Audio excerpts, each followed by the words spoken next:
주님의 말씀을 함께 살펴보겠습니다. 마태복음 14장 28절부터 29절 말씀인데요. 우리가 이렇게 한 목소리로 합독하도록 하겠습니다. 함께 읽겠습니다. 시작. 베드로가 대답하여 이르되 주여 만일 주님이시거든 나를 명하사 물 위로 오라 하소서 하니 오라 하시니 베드로가 배에서 내려 물 위로 걸어서 예수께로 가되. 아멘. 저는 교회에서 항상 인사할 때 이렇게 인사합니다. 옆에 계신 분들에게 이렇게 인사하겠습니다. 사랑합니다 하겠습니다. 시작. 사랑합니다. 사랑합니다. 역시 영신교회 성도님들은 워낙 수준이 있으셔서 사랑의 표현을 하시는 것 같아요. 근데 다른 사람들 보면 사랑합니다 이렇게 얘기하거든요. 이가 8개 정도는 보여야 됩니다. 사랑의 표현을 하려면 이가 8개 보여. 그러면 어떻게 해야 되겠습니까? 이 정도는 하셔야 돼요. 이 정도. 자, 다시 한번 이렇게 인사하겠습니다. 4분 정도에게 인사할게요. 시작. 사랑합니다. 사랑합니다. 사랑합니다. 사랑합니다. 네, 저는 영신교회를 너무나 사랑하고 있었던 것 같습니다. 왜냐하면 여러분들은 저를 잘 모르겠지만 이승열 목사님 통하여서도 훌륭하셨던 성도님들과 담임 목사님의 이야기를 너무 많이 들었고, 또 저희 아내가 2년 전에 한소고에서 그 음악 교사로 1년 동안 기간제 교사로 있었거든요. 그러다 보니까 한 번씩 와가지고 아내를 태워가거나 뭐 태워줄 때 지나갈 때마다 영신교회를 보아서 멀리서부터 이 교회는 어떤 교회인가 이렇게 늘 생각을 했었습니다. 근데 지난 청년부, 청소년부 수련회 때 저를 감사하게도 강사로 초청을 해주셔서 그때 말씀을 함께 나누게 되었었는데요. 그 시간을 통해서 하나님의 크신 은혜가 있었고 저에게 참 도전이 있었던 시간이었었던 것 같습니다. 그 예배를 마치고 난 다음에 우리 청소년부 부장 권사님께서 나오셔가지고 저한테 하는 말씀이 목사님 또 봬요. 목사님 또 봬요. 그러면서 저를 계속 얘기하시더라고요. 근데 얼굴 표정이 너무 진지해요. 저는 아니요, 못 볼 거예요. 마음속으로 볼 일이 없어요. 저는 여기에 다시 안 올 거거든요. 그럴 수가 없어요. 이 생각했는데 이렇게 빨리 또 뵐 줄을 몰랐습니다. 권사님이 믿음이 있으시고 저는 믿음이 없어서 제가 그렇게 생각했는데 하나님께서 이렇게 길을 역사하셔서 참 감사한 것 같습니다. 수련회 기간 동안 제가 얼마나 도전받았는지 여러분은 모르실 거예요. 여러분들이 현장에 있었으면 우리 젊은 세대들이 하나님을 뜨겁게 찬양하고 제가 열정이 넘치는 사람이거든요. 얼굴도 울그락불그락 하잖아요. 지금도 열정이 넘치는 사람인데 저의 열정을 훨씬 뛰어넘게 하나님을 예배하는 것을 보면서요, 와, 정말 대단하다. 저희 아이들도 따라갔습니다. 왜냐하면 저는 김포 장기동에 있는 김포 행복한 교회에서 예배를 드리는데 다음 세대가 없어요. 우리 아이들밖에 없거든요. 우리 아들 친구 1명이 더 있고요. 3명이 있습니다. 그러다 보니까 다음 세대 예배가 없어가지고 한 번은 수련회에 가서 예배를 드리게 하고 싶다라는 생각이 들어서 아이들을 데리고 가세요. 미안하고 죄송하지만 제가 강사임에도 불구하고 저희 아이들을 데리고 갔어요. 저희 아이들이 중학교 1학년과 초등학교 5학년이거든요. 그런데요, 그 수련회를 경험하고 난 다음에 저희 아이들이 주일날 예배를 드리는데 찬양을 하는데요, 제가 앞에서 기타 치고 아내가 반주하고 찬양하는데 저희 아이들은 손을 이렇게 들고 찬양하더라고요. 얼마나 감격했는지 몰라요. 저희 아내가 피아노 치면서 얼마나 눈물을 머금은지 모릅니다. 영신교회 수련회 갔다 와서 하나님께서 참 은혜를 주셨구나 이런 생각을 들었어요. 여러분, 동일하게 영신교회 성도님, 우리 청년들도 또 청소년들도 마찬가지였다고 생각합니다. 하나님께서 기름 부어주시고 은혜를 주셔서 그 시간에 놀라우신 하나님을 베풀어 주셨을 것을 저는 믿습니다. 여러분, 저는 영신교회를 보면서요 정말 대단하고 생각했던 것 중에 하나가 뭐냐면 우리 청소년들이 와서 악기로 예배하고 앞에서 찬양하면서 예배하는데요, 여러분, 지역교회에서 이 정도로 하는 팀 없습니다. 저도 여러 번 찬양 사역을 오래 했고요. 그리고 아내도 열심히 찬양 사역을 했던 사람인데요, 일반 큰 교회에서나 이렇게 하지 지역교회에서 이렇게 하는 사람 없고요. 또 특히나 금요일에 와서 앞에서 이렇게 찬양하는 사람이 없습니다.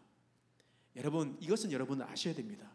그렇기 때문에 지금 이 시간 우리 청년들과 청소년 찬양팀들을 위해서 격려의 박수 한번 하겠습니다. 여러분, 정말 복 받으신 거예요.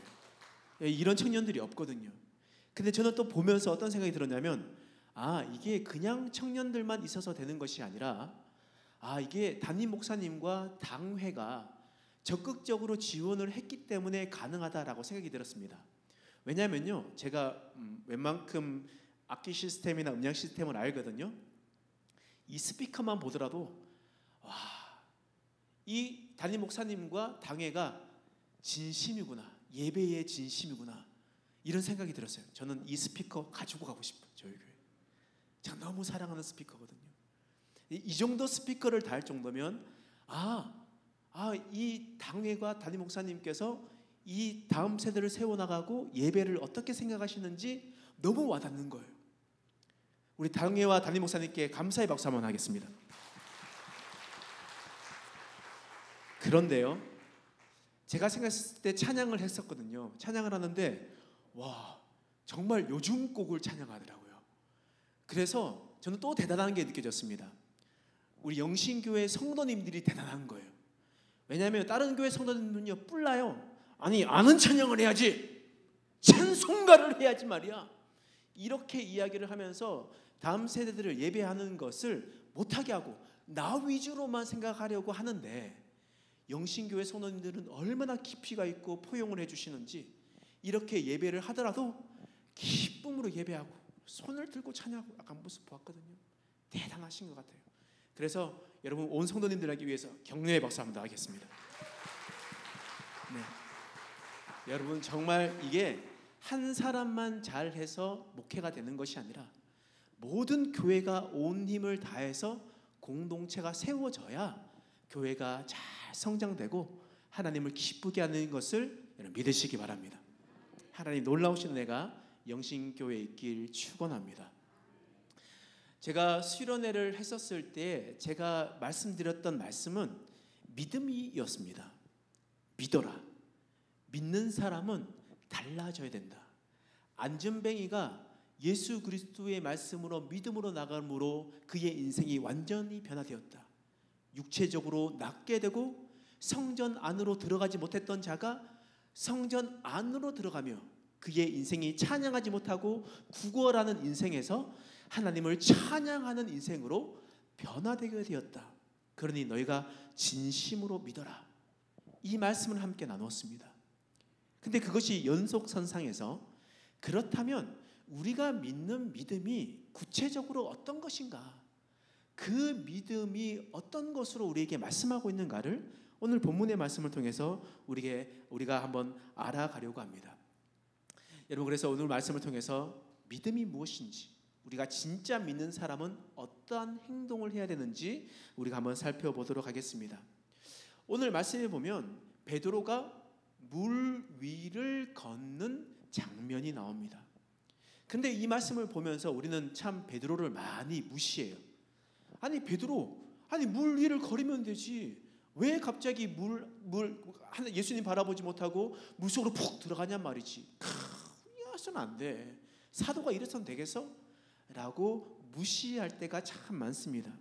그런데요, 정말 베드로가 믿음이 없었겠습니까? 결론적으로 베드로는 믿음으로 바다 위를 걸었습니다. 경험해 보지 못했고 지식적으로도 설명할 수 없었던 일들이 베드로였단 말이에요. 여러분, 여기서 담대하게 저는 믿음으로 바다를 걸을 수 있습니다, 저는요 믿음으로 한강을 건널 수 있습니다 라시는 분들 손 들어보세요. 저기서 여러분, 아무도 없을 거예요. 믿음으로 바다를 걷는 것 아무나 하는 건 아닙니다. 그런데 보십시오, 베드로는 했단 말이에요. 비록 몇 발자국 지나고 난 다음에 떨어졌지만 그는 믿음으로 물 위를 걷는 사람이었습니다. 그렇다면 그가 어떤 믿음을 가졌기에 그가 바다 위를 걸을 수 있었는가, 그 말씀 한번 살펴보자는 겁니다. 오늘 말씀의 배경을 한번 살펴보면 예수님께서 빈들에서 말씀을 선포하세요. 그리고 오병이어 기적을 일으킵니다. 그래서 수많은 사람들이 오병이어 기적을 보면서 놀랍게 여깁니다. 그래서 예수님을 따라가려고 했는데 예수님이 서둘러 제자들을 갈릴리 반대편으로 보내고, 그리고 저녁이 되었을 때에 예수님은 산 위에 올라가서 기도하는 모습을 우리는 볼 수가 있습니다. 오늘 말씀 읽지 않았지만 마태복음 14장 24절에 보면요, 이런 말씀이 기록되어 있어요. 함께 읽겠습니다. 시작. 배가 이미 육지에서 술이나 떠나서 바람이 거스름으로 물결로 말미암아 고난을 당하더라. 지금 배가 갈릴리 반대편에서 또 반대편으로 가는 거예요. 그런데 육지에서 떠나서 수리를 지나게 됐대요. 여러분, 성지순례 가신 분들도 너무나 잘 아시겠지만 갈릴리는 호수입니다. 근데 호수가 커요. 동과 서는 약 10km 됩니다. 그런데 남과 북은 20km가 되는 거예요. 따라서 이 편에서 저 편으로 가면요 10km를 가야 됩니다. 약 30리 가까이를 가야 된단 말이에요. 그러니까 수리를 떠나서 가고 있었을 때에 이제 30리 가까이, 25리 가까이를 넘어가야지만 건너편으로 갈 수 있는 상황입니다. 그런데 그 밑에 마태복음 14장 25절 말씀에 이런 말씀이 있어요. 함께 읽겠습니다. 시작. 밤 사경에 예수께서 바다 위로 걸어서 제자들에게 오시니. 예수님께서 제자들에게 오셨어요. 언제요? 밤 사경이에요. 여러분, 이 유대에서 시간을 나타내는 것이 1경, 2경, 3경, 4경이 있습니다. 그러니까 오후 6시부터 오전 6시까지 12시간을 4등분으로 나누는 거예요. 6시부터 9시, 9시부터 12시, 12시부터 3시, 3시부터 6시. 그러면 문제입니다. 너무 어려운 문제인데요. 밤 사경은 몇 시부터 몇 시일까요? 와, 역시 너무나 똑똑하십니다. 새벽 3시부터 새벽 6시까지 밤 사경이라는 거예요. 그러니까 다시 바꾸어서 생각해 보면 예수님께서 저녁에 서둘러서 제자들을 보냈고, 만약에 6시라고 치면 그들은 적어도 9시간 이상은 지금 갈릴리 호수에서 열심히 노를 젓고 있는 그런 상황이라는 말이에요. 제자들이 밤새도록 이 풍랑 때문에 힘들어서 건너편으로 가지도 못하는 그런 상황이라는 말이에요. 그런데 그 밤 사경에 예수님께서 큰 풍랑 가운데서 물 위로 걸어서 제자들에게 왔다는 겁니다. 여러분들이 배에 있었으면 어떻겠습니까? 제자들은요, 유령이다 생각했던 거예요. 귀신이다 생각했다는 거예요. 너무나 깜짝 놀라가지고 이것은 누구일까 생각했던 거예요. 그런데 예수님께서 바로 당신이다라는 것을 알려주었습니다. 그랬었을 때에 베드로의 반응이 오늘 본문의 말씀의 반응입니다. 뭐라고 얘기하냐면 마태복음 14장 28절 말씀에 이렇게 얘기합니다. 읽겠습니다. 시작. 베드로가 대답하여 이르되 주여, 만일 주님이시거든 나를 명하사 물 위로 오라 하소서 하니. 말도 안 되는 이야기를 하는 거예요. 베드로는요, 생각 자체가 달랐어요. 예수님께서 물 위로 걸어오시면 목사, 예수님 빨리 오세요. 빨리 오셔서 우리 좀 어떻게 해주세요 라고 이야기를 해야 될 텐데, 베드로면 예수님께서 말씀하시면 나도 물 위를 걸을 수 있겠다 라는 생각을 하게 됐다는 거예요. 여러분, 이 생각은요 아무나 할 수 있는 생각이 아니었습니다. 여러분, 베드로는 그런데 그런 생각을 했다는 겁니다. 예수님께서 말씀하시면 나도 걸을 수 있겠다, 물 위를 걸을 수 있겠다, 이런 생각을 했던 겁니다. 그래서 오늘 말씀 마태복음 14장 29절 말씀에 상반절 말씀 이렇게 얘기하시죠. 오라 하시니.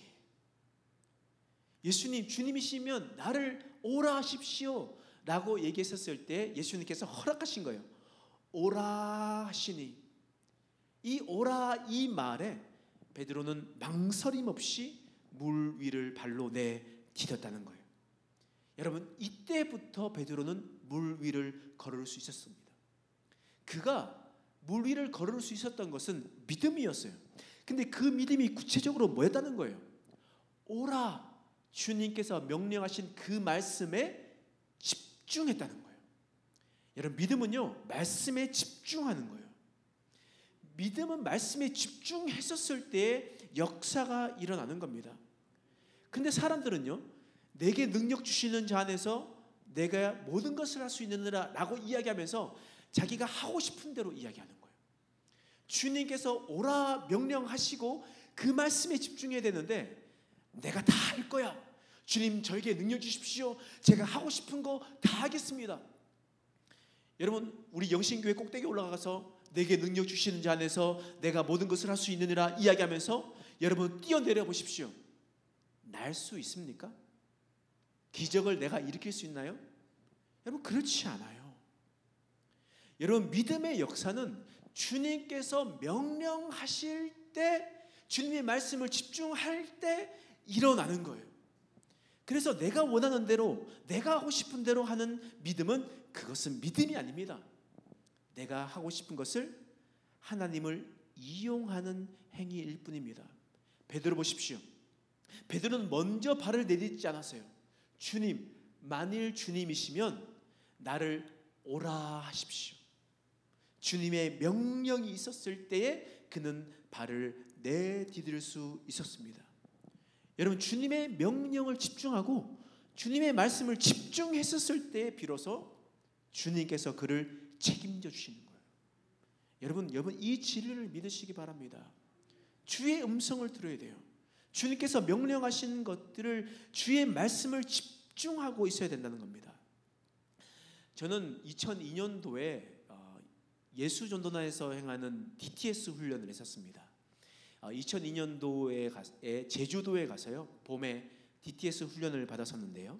그러니까 선교 훈련입니다. 6개월 동안 강의도 듣고, 또한 저는 인도로 선교 여행을 떠나고, 그렇게 하면서 선교 여행을 떠났어요.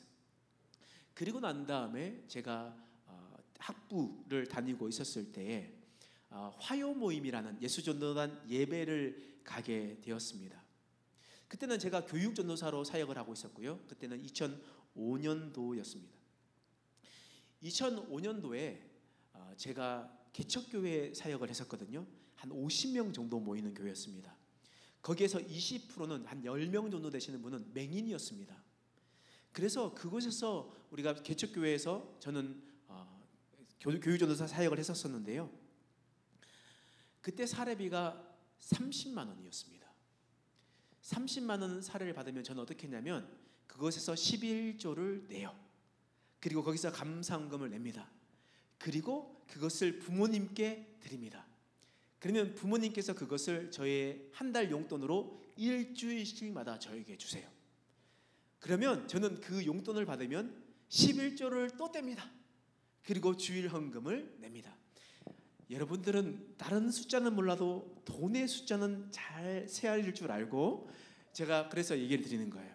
그러면 제가 용돈이 어느 정도인지 여러분 대충 아시겠죠? 그런데 제가 그 용돈을 가지고 있었는데 저희 어머니가 한 2주치 용돈을, 원래 일주일치 용돈을 주셨는데 2주치 용돈을 주시는 거예요. 그러니 그 전보다 훨씬 더 부유한 모습이었습니다. 그리고 월요일날 용돈을 받고 화요일날 화요 모임에 참석했어요. 예수전도에서 하는 예배가 화요 모임이거든요. 그 예배에 참석했는데 제가 기도하는데요, 딱 있어 보니까 제 DTS 동기가 간사로 거기서 사역을 하고 있더라고요. 너무 반가웠어요. 여기서 사역하구나. 근데 또 보니까 제 학부 친구가 거기서 사역을 하고 있는 거예요. 두 사람이 제 눈에 있는 겁니다. 그리고 난 다음에 제가 열심히 예배를 드리는데요, 제 마음 가운데 하나님께서 이렇게 말씀하시는 것 같았어요. 여기서 말씀이라는 것은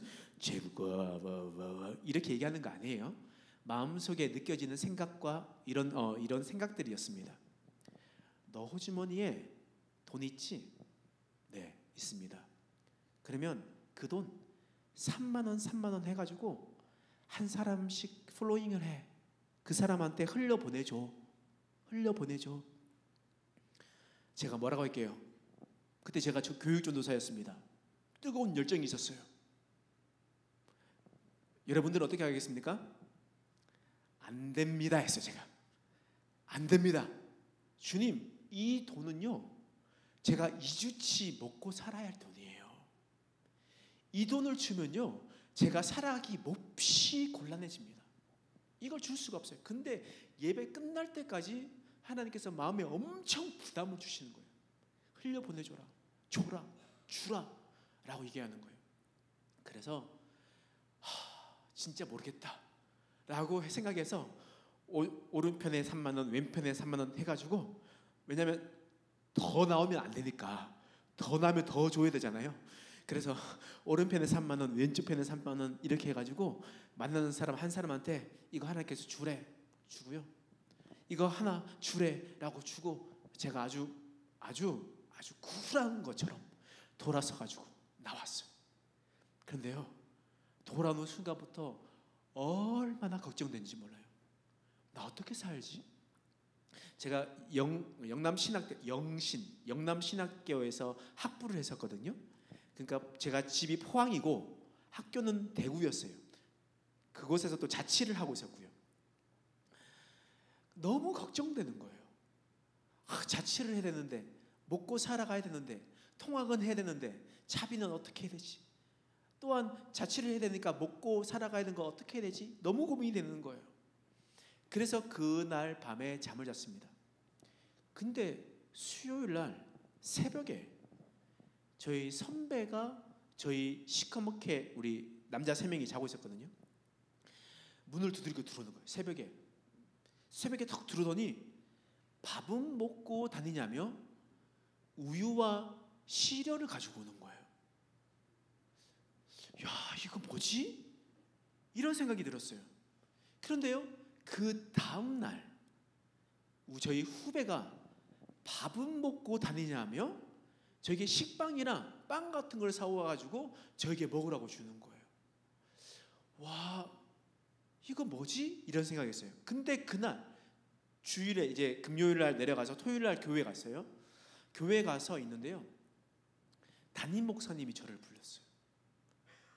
이전도사, 이거 가지고 용돈해 라고 5만 원을 주시더라고요. 자주 주셨으면 좋았을 텐데 꼭 그때 5만 원을 주셨던 거예요. 여러분 30만 원 사례를 받았는데 5만 원 용돈을 받으면 여러분 대단한 거 아닙니까? 그런데 그 다음날 주일날 어떤 권사님이, 안수집사님 댁이 자기가 현대제철을 다니고 있는데, 포항에 현대제철을 다니고 있는데 간식으로 컵라면을 준다고 하더라고요. 그런데 자신은 위가 안 좋아가지고 안 먹고 있었대요. 그래서 집에 쟁여놨는데 전도사님 혹시 자취하시면 가지고 가서 드시겠습니까? 라고 얘기하더라고요.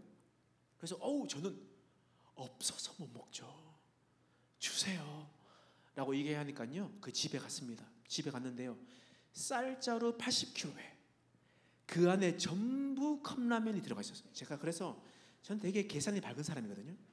그래서 계산이 되게 밝으니까 이게 헤아려 봤어요. 근데 살펴보니까 그게 50여 개가 됐어요. 제가 구체 53개였나 52개였나 정확히 기억나지 않는데요 50여 개가 됐습니다. 그래서 계산해 봤어요. 10만 원이 넘더라고요. 그때 동시에. 와, 하나님께서 이렇게 은혜를 주시나, 하나님께서 이렇게 채워주시나, 이런 생각들을 하게 되었습니다. 여러분들, 왜 하필 그때 제가 주라 하나님께서 명령하신 그 말씀을 듣고 난 다음에 주었을 때에 왜 그때 선배와 후배가 저희 집에 찾아오냐 말이죠. 아니 계속 찾아와서 주지. 그리고 그 다음날에 또 주지. 다음 주에 주지도 않아요. 근데 왜 담임 목사님 왜 그때 토요일만 주시냐고. 그곳에서 사역하는 동안 그 다음에 받아본 적이 없어요. 그때 주시더라고요. 담임 목사님 자주 주세요. 네. 그리고 또 권사님도 그렇게 하시고요. 여러분, 주님께서 주라 명령하실 그때에 주었을 때 하나님께서 놀라운 역사를 이루시는 거예요. 여러분, 믿음이 뭡니까? 믿음은 하나님의 말씀에 집중하는 거예요. 여러분, 아브라함이 왜 축복받았습니까? 왜 복받았습니까? 너희는 본토 친척 아비 집을 떠나 내가 내게 지시할 땅으로 가라. 이 가라, 주님의 명령을 들었을 때에 갔었을 때 하나님의 사람이 되었던 것이었습니다. 여러분, 믿음은 주의 말씀에 집중하시는 거예요. 근데 저는 우리 영신교회 성도님들이 믿음으로 사는 사람인 것 같아요. 왜냐하면요, 이렇게 설교하면 다른 사람들은요, 눈이 이렇게, 나는 눈을 뜨고 싶은데 뜨지 못하는 사람들 많거든요. 근데 제가 설교하면서 다 둘러봐도 너무나 말씀에 집중하시는 거예요. 여러분, 이것은 바로 믿음으로 살아감임을 여러분 믿으시기 바랍니다. 베드로는 이렇게 말씀을 집중하고 주님의 음성을 집중했을 때 하나님의 놀라우신 은혜를 경험하게 되었습니다. 또한 두 번째로 베드로가 물 위를 걸었을 이유가 있었습니다. 마태복음 14장 29절 말씀에 이런 말씀이 있어요. 읽겠습니다. 시작. 오라 하시니 베드로가 배에서 내려. 베드로가 배에서 내렸기 때문에 물 위를 걸을 수 있었던 겁니다. 다시 말하면요, 믿음은 순종이에요. 오라 했었을 때 주님, 말도 되지 않는 소리 하지 마세요. 어떻게 내립니까? 지금 바람이 난리치고요, 이것은 물이에요. 빠져 죽어요. 저는 어부로 있어서 수영 좀 하지만 그런데 지금 내려가면 죽어요. 그런데 오라 하는 말에 그는 순종했습니다. 오라 하는 말에 뒤도 돌아보지 않고 한 호흡에 그냥 배에서 뚝 내려갔단 말이에요. 믿음으로 자신의 모습을, 자신의 몸뚱아리를 바다에 던져버렸다는 말이에요. 베드로가 얼마나 주님을 믿었기에, 얼마나 주님을 신뢰했기에 그런 일이 있었겠습니까? 여러분, 기적을 체험하려면요, 순종해야 됩니다.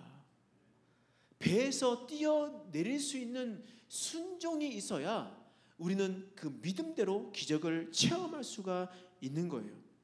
여러분, 우리는 모두가 다 삶의 변화를 경험하고 싶어 합니다. 늘 있는 일상에서 벗어나가지고 기적의 현장을 체험하고 싶어요. 그런데 문제는 뭐예요?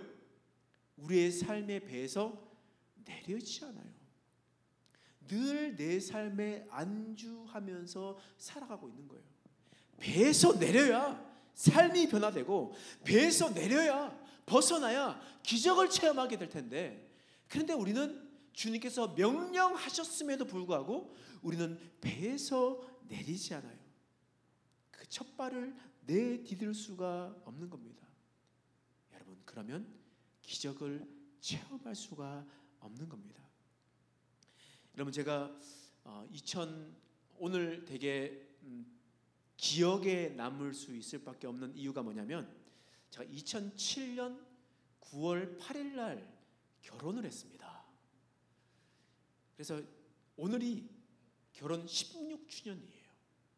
그래서 아내와 함께 근사한 저녁 먹지 않고 영적으로 함께 나누기 위해서 제가 이 자리에 참석했어요. 집에 돌아가면 저희 아내가 저를 용서해 주겠죠? 여러분, 기도해 주시길 부탁드리겠습니다. 기억에 남을 것 같아요. 근데 제가 결혼하는 그 해에 2007년 5월인지 6월인지 정확히 기억나지 않지만요, 한 목사님께 편지를 받았습니다. 그 목사님은 50세 초반 되시는 50세 초중반 되시는 담임 목사님이셨고요. 그 담임 목사님이 저에게 편지를 보냈는데, 그 편지가 무엇이냐면, 저희 조부께서 영천장에서 선교사님에 의해서 복음을 받아들이게 되었습니다. 그래서 저희 가정이 믿음의 가정이 되었고 제가 담임 목회를 하고 있습니다. 그런데 제가 복음에 빚져서 더 이상 여기 있지 못하고 제가 은혜 받았던 것을 나누기 위해서 캄보디아 땅으로 나아갑니다. 그렇게 해서 지금 그 선교사님이 70이 넘으셨습니다. 1이 넘으셨고 재작년에 사모님께서 캄보디아에서 병을 얻어 순교하셨습니다.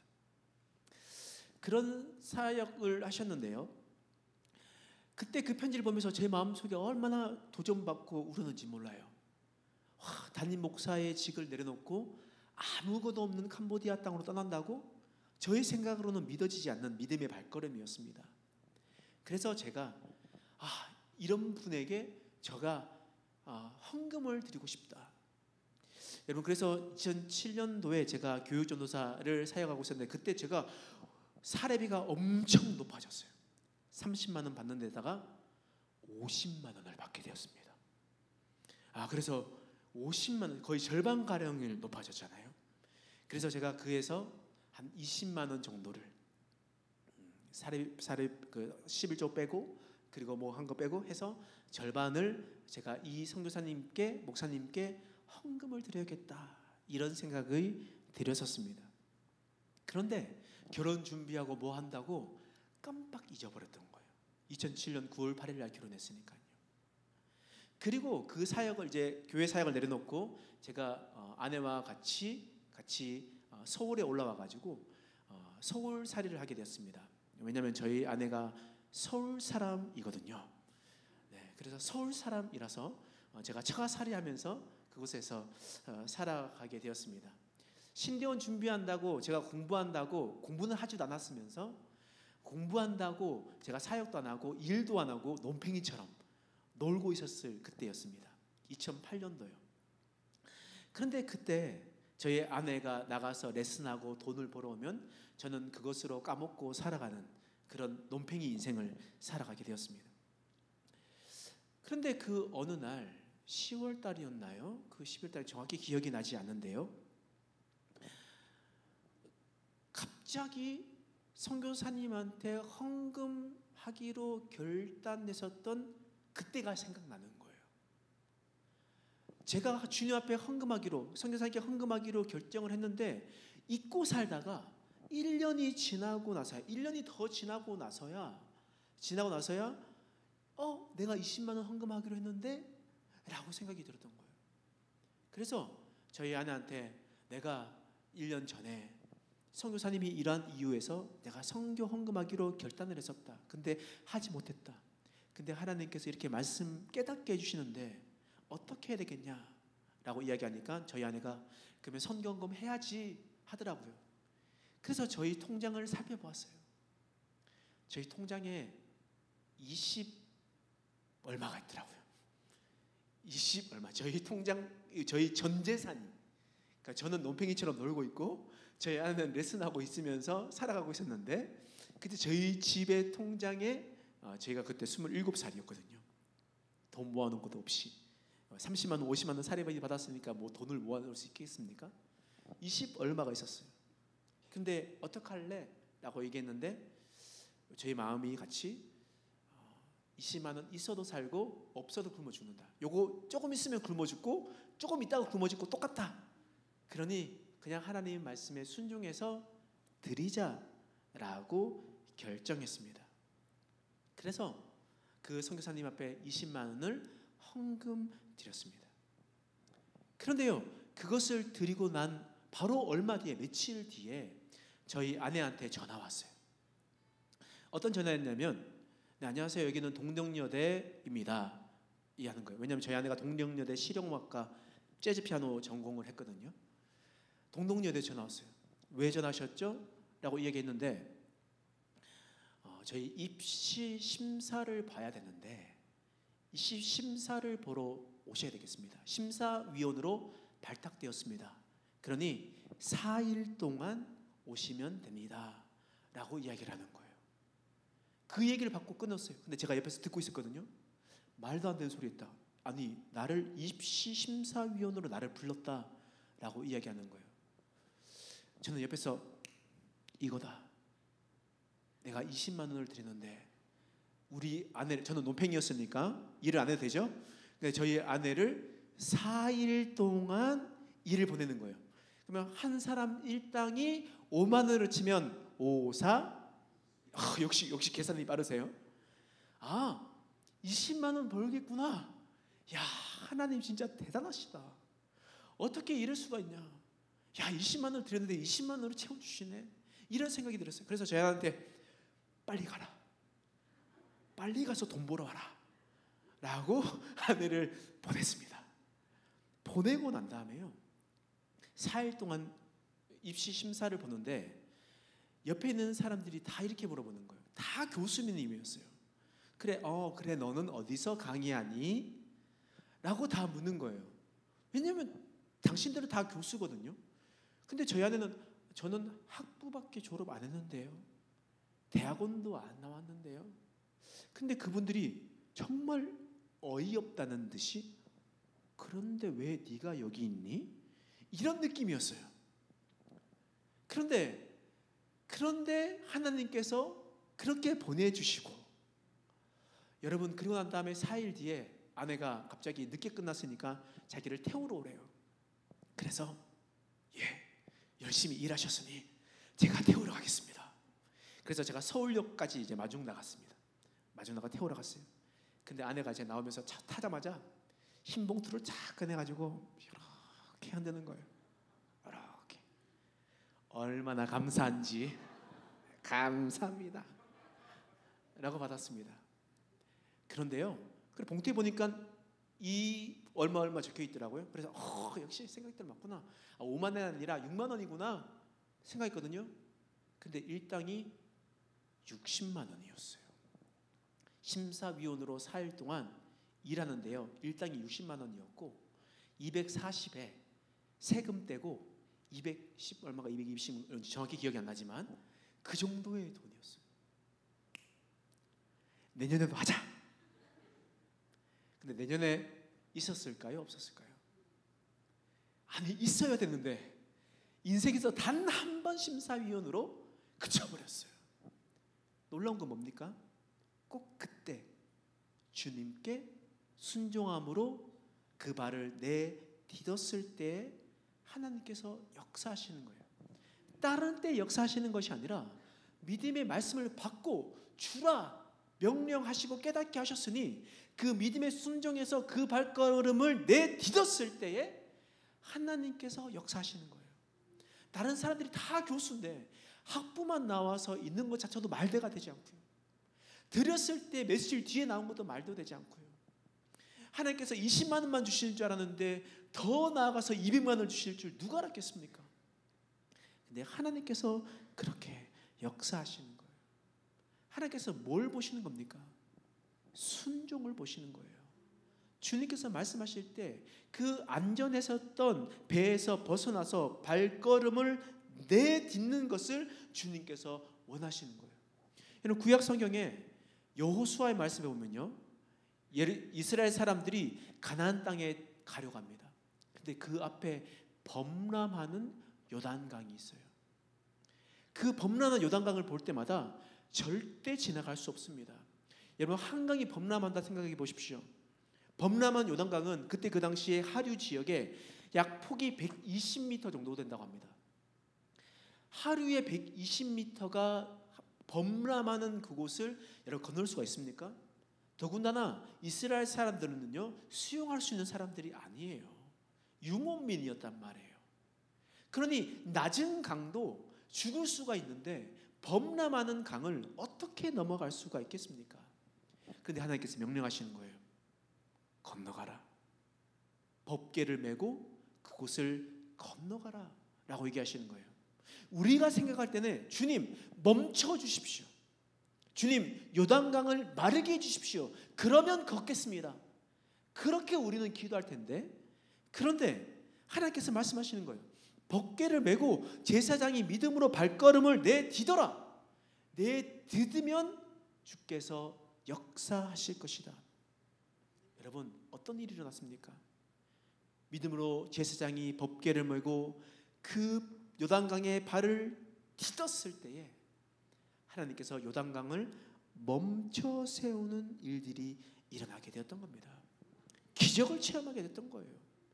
이런 믿음은 순종입니다. 하나님께서 하실 것을 순종함으로 우리 믿음으로 발걸음을 내딛는 거란 겁니다. 여러분, 현실에 안주하면서 기적을 체험하고 싶습니까? 여러분, 절대 그럴 수 없습니다.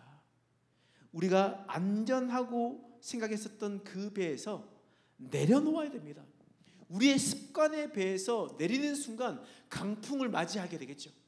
우리의 관습에 배해서 내리는 순간 차디찬 바닷속이 우리를 닥쳐오게 될 겁니다.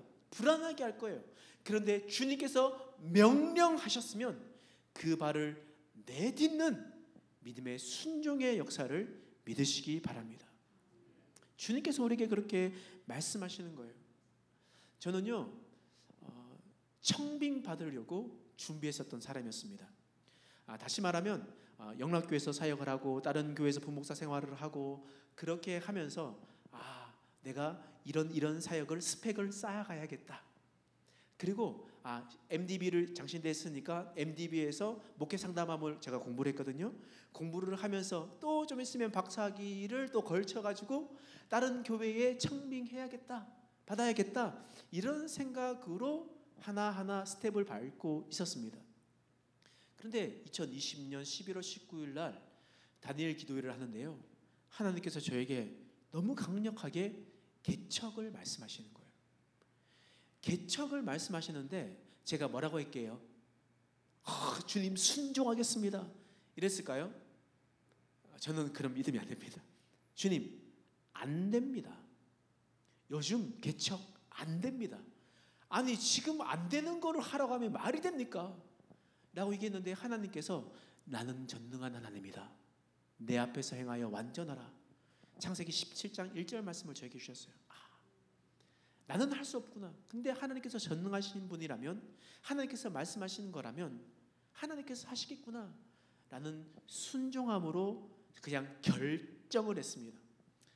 이제 제가 목동에서 사역을 하고 있었을 때 그것을 결정하게 있었는데요, 근데 그 결정을 한 다음에 너무나 막막한 거예요. 개척을 하기로 결정을 했는데 나는 어떻게 해야 되지? 우리 아내와 우리 아이들 4명이서 맨땅에 헤딩하듯이 어디에 나가야 되나? 이런 생각들을 하고 있었는데요, 하나님께서 일을 이루시더라고요.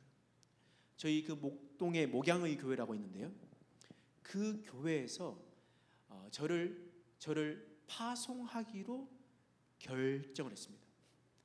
그래서 저희 2년 동안 약 2억 상당으로 교회를 개척할 수 있는 곳을 마련해 주셨어요.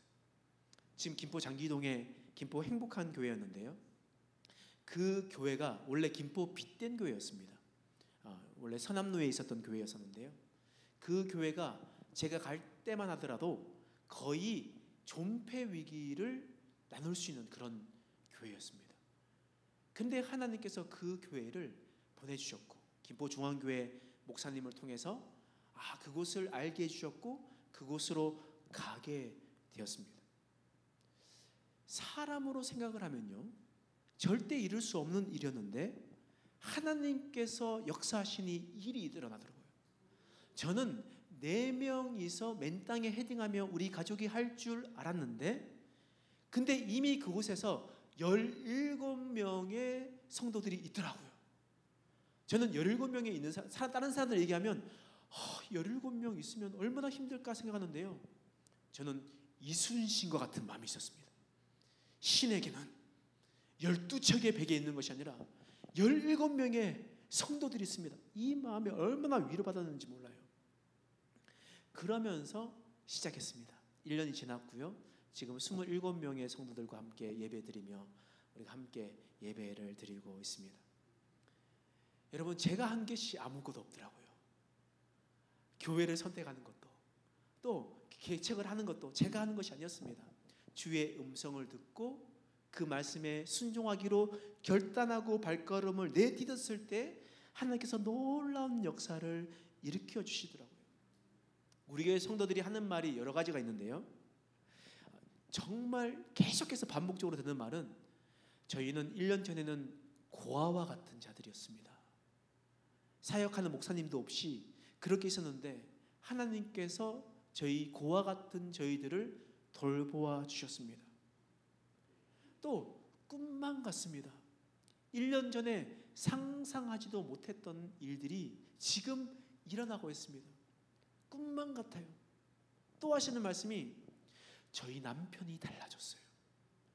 1년 전에 이러지 않았는데요, 이 남편이요, 아니 밤에도 나와서 교회를 청소하고요, 이렇게 나와서 우리 남편이 이러지 않았거든요. 근데 우리 남편이 달라졌어요. 이 말을 가장 많이 들었습니다. 여러분, 하나님께서 역사하시면 하나님께서 기적을 일으켜 주십니다. 근데 중요한 게 있어요. 그 중요한 것이 무엇이냐? 29절 말씀, 하반절 말씀이에요.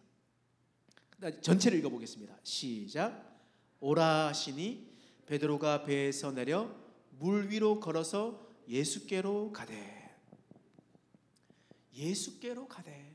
이게 무슨 말이냐면요, 베드로가 물 위에 내려서 예수님을 바라보고 걸어갔다라는 의미입니다. 여러분, 믿음이 무엇이냐면요, 믿음은 시선이에요. 내가 어디로 향하고 있느냐, 나의 시선을 어디에 두고 있느냐가 바로 믿음인 겁니다. 여러분, 내 시선이 물질에 있으면요, 물질을 믿는 거예요.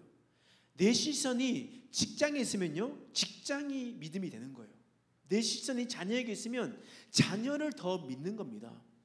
그런데 우리의 시선이 주님께로 있었을 때 주님께서 놀라운 역사를 일으켜 주시는 거예요. 주님의 음성을 듣고 순종하더라도 그 시선을 다른 곳에 두면 어떻게 됩니까? 베드로는 물에 빠졌습니다. 예수님께 시선을 고정하지 않고 주위에 있는 바람을 쳐다보니까, 바람이 부는 현상 속에서 파도를 쳐다보니까, 칠흑 같은 어둠을 바라보니까 물속에 빠져버리는 거예요. 여러분, 믿음은 시선을 고정하는 겁니다. 누구에게요? 예수님께. 예수님께 시선을 고정하는 거예요. 여러분, 제가 만약에 개척을 주님께서 명령하셨고 순종해서 발걸음을 걷었습니다. 근데 제 시선이 주님을 바라보지 않고 다른 곳에 있으면 어떻게 되겠습니까? 여러분, 모르긴 몰라도 제가 아시는 분들 중에는 수백억 대 수천억 대 자산가도 있습니다. 왜냐하면 저는 서초교구를 담당했었기 때문에 서초교구에 내놓으라 잘 사시는 분들을 많이 보았습니다. 그분들과 친했었고요. 근데 제가 만약에 하나님이 아니라 다른 것을 바라보며 사람을 의지하며 있었다면 어떻게 되겠습니까? 저희의 행복한 교회는 하나님의 기적을 체험하지 못하는 교회가 될 것입니다. 그래서 저희는 교인들한테 늘 얘기하는 거예요. 제가 초심을 버리면 제발 저에게 욕해 주십시오. 제가 초심을 버리고 하나님 아니고 다른 것들을 의지하게 된다면 저에게 좀 꾸짖어 주십시오. 늘 이야기를 해요. 제가 하나님만 바라볼 수 있도록. 실수할 수 있고 넘어질 수도 있겠지만 제 시선이 하나님만 향하도록, 하나님만 의지하고 신뢰하도록 늘 그렇게 얘기를 하고 있습니다. 여러분, 기억하십시오. 믿음은 시선입니다. 누구에게 집중하고 있는가? 누구를 바라보고 있느냐? 그곳에서 우리의 기적을 계속해서 체험할 것인가? 아니면 깊은 바다로, 칠흑 같은 그 어두운 바다로 빠져버릴 것인가? 그것은 바로 우리의 시선에 달려있음을 여러분 믿으시기 바랍니다.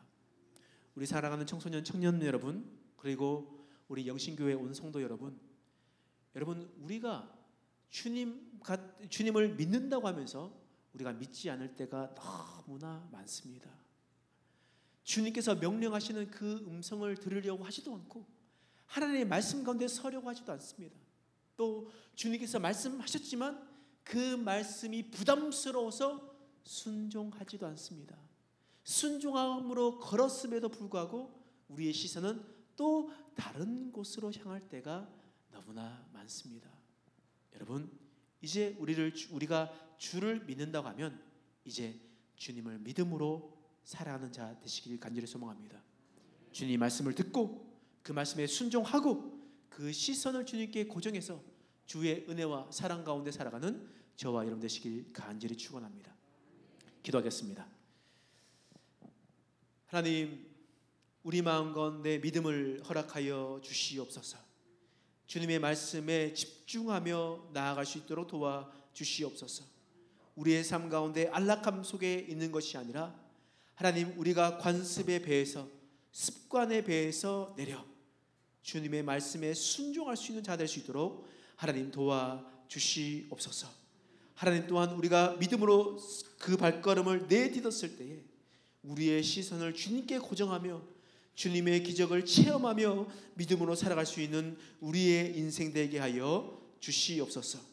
감사드리며 예수님의 이름으로 간절히 기도드립니다.